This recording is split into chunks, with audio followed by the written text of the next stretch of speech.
It's official now that the HBO series Welcome to Derry has turned out to be a fantastic pop culture phenomenon that has woven seamlessly many of the stories of Stephen King's novel into one particular glorious series.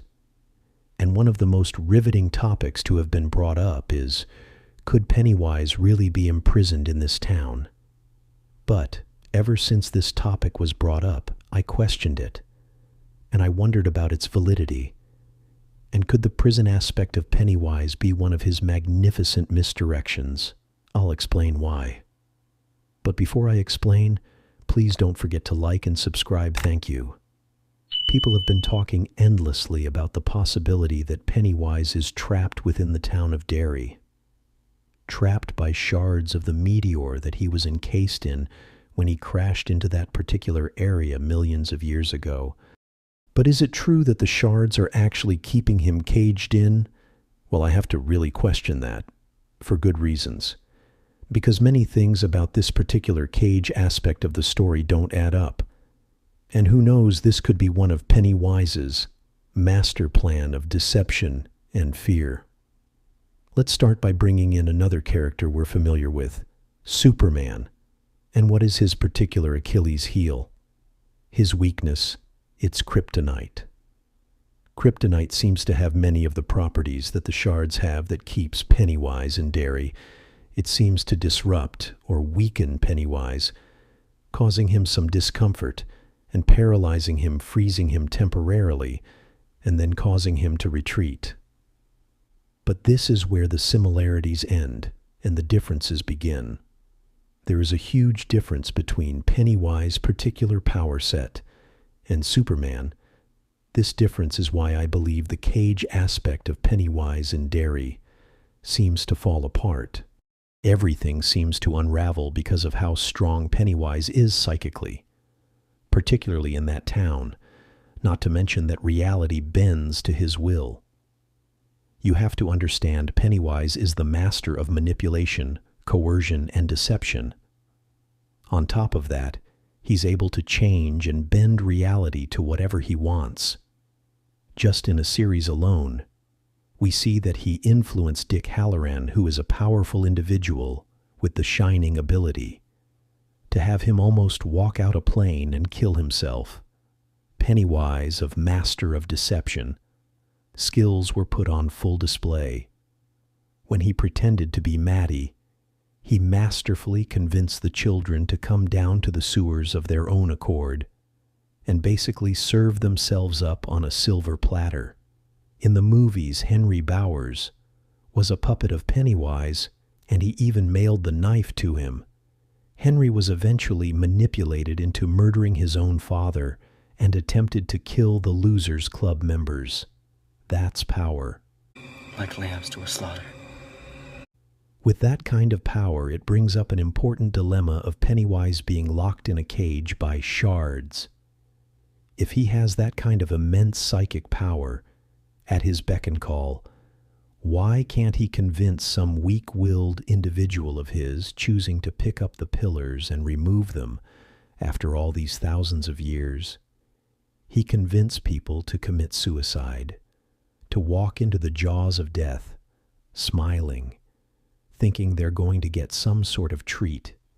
He has the psychic ability to infiltrate anyone's mind in that town. He has the memories and knowledge of countless victims of that town to use at will. On top of his own vast knowledge, he knows almost every secret of the town, almost every nook and cranny.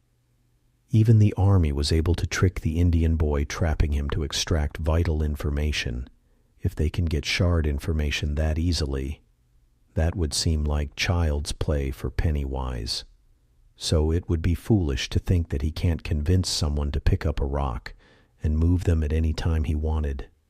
Remember from the show, the shards can be picked up by anyone. For those who say, well, the shards can only be picked up by kind-hearted people, that's not true too.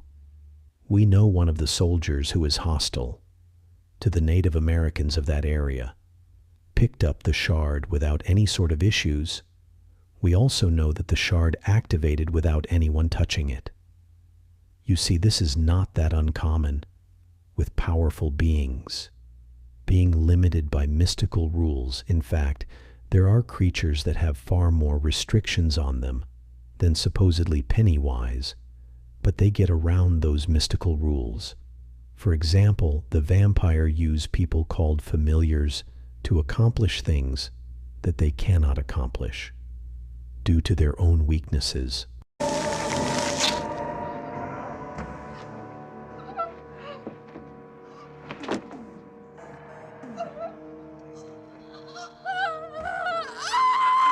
Vampire familiars perform tasks that vampires cannot or find difficult to do because the familiars are living humans, not restricted by the vampire's supernatural weaknesses.